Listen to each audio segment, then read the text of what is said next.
We always start our tomatoes from seed, and today I'm going to show you how we actually plant them.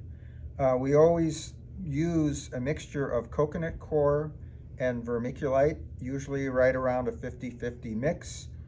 And we take the mix after it's been well mixed and fill our little seedling starting tray with the mix. And then the next step is actually taking the, I'm going to do the sweet and neat tomato today.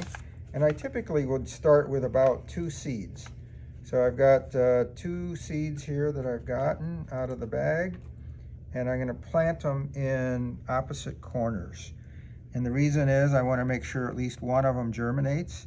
I cover them up. And then I use nutrient-filled water.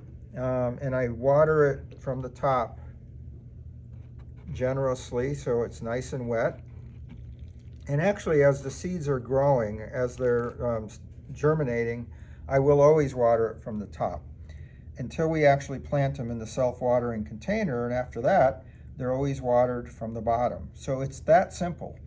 It's very quick, and you can plant a whole tray. In this case, you would have 15 tomato seeds. Tomato plants that you could plant in a tray, and within a matter of 3 to 4 weeks, it'll be ready to be transplanted in the self-watering container.